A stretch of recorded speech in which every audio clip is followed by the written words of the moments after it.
নমস্কার বন্ধুরা, চলে এসেছি দেখো তোমাদের সঙ্গে দারুণ একটা রেসিপি করতে। আজকে কিন্তু আমি একদম অন্য স্বাদে একটা অন্যরকম একটা রান্না করব। সেটা পালং শাক দিয়ে হবে, কিন্তু সেই সারা পালং শাক, সেটা কিভাবে সুস্বাদু করব সঙ্গে থেকে অবশ্যই দেখো। দেখো নিয়েছি, দেখো এই যে সবজি, বিভিন্ন রকম সবজি নিয়েছি। হ্যাঁ, দেখো মিষ্টি আলু নিয়েছি, পাকা কুমড়ো নিয়েছি, গাজর নিয়েছি, মটরশুঁটি, এমনি আলু, বিনস, শিম, হ্যাঁ, অল্প ফুলকপি, সব কিছু নিয়েছি। আর এগুলো দিয়ে দারুণ একটা রান্না হবে। সঙ্গে থাকো ভালোবাসা দিয়ে, আশা করি তোমাদের খুব ভালো লাগবে। দেখো প্রথমে দিয়ে দেবো একটা গোটা শুকনো লঙ্কা তেলের উপরে,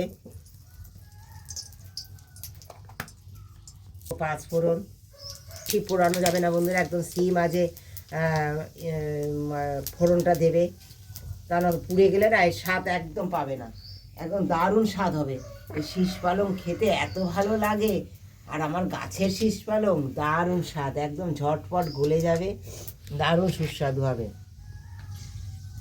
দেখো বন্ধুরা, এই ফুলকপিটা একটু আগে ভেজে নেবো আমি।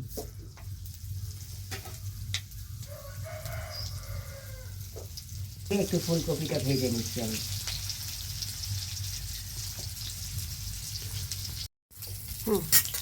দেখো বন্ধুরা, এদিকে ফুলকপিটা এদিকে আস্তে আস্তে ভাজা হচ্ছে, আমি সাইডে তুলে দিলাম।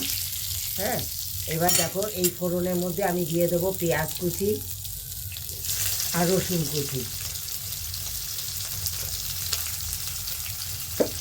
ফুলকপিটা এদিকে আস্তে আস্তে ভাজা হতে থাকুক বন্ধুরা। এই দেখো সাইডে রেখে দিয়েছি, সুন্দর ভাজা হয়ে যাবে। ফুলকপি একটু ভেজে নিন না, হালকা ভালো লাগে খুব খেতে রান্নাটা। পেঁয়াজ রসুনটা সুন্দর ভেজে নেব। দেখো বন্ধুরা, এবার সব সবজিগুলো দিয়ে দেবো। তার সঙ্গে এইটা কাঁচা লঙ্কাটা কিন্তু এখন দেবো না, কাঁচা লঙ্কাটা পরে দেবো। সঙ্গে থাকো। দেখো সমস্ত সবজিগুলো দিয়ে দেবো। সবজিগুলো দিয়ে একটু নাড়বো দেবো।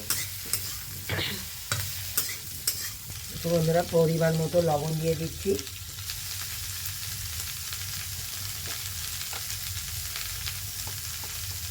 হলুদ দিয়ে দিলাম, দিয়ে ঢেকে এটা একটু ভেজে নেব সবজিগুলো। এই যে ডাঁটি কেটে নিয়ে এসেছি, তোমরা দেখেছো। এগুলো বেছে সুন্দর করে দেখো আমি কেটে নিচ্ছি। এই গোটা অবস্থায় বেছে নেবো। হ্যাঁ, পোকা টোকা কোথাও আছে কিনা গাছে ভালো করে দেখে নিচ্ছি। দেখে নিয়ে এগুলো কেটে নিয়ে ফিরে আসছি তোমাদের সঙ্গে। দেখো বন্ধুরা, সুন্দর শাক সবজিগুলো সব ভাজা হয়ে গেছে। এবার দেখো এই যে শীষ কেটে নিয়েছি, তার মধ্যে আমার গাছের কিছু পালং শাকও আমি দিয়েছি কেটে। এগুলো সব দিয়ে দেবো। এবার দিয়ে সুন্দর সিদ্ধ হওয়া পর্যন্ত সুন্দর করে জাল দিয়ে নেবো। হ্যাঁ, সুন্দর করে সিদ্ধ হতে দেবো। রান্না করলে এই শীষ পালং দারুণ সুস্বাদু হয়, বন্ধুরা। একবার খেয়ে দেখো এইভাবে। তোমরা তো অনেক রকম খেয়েছো।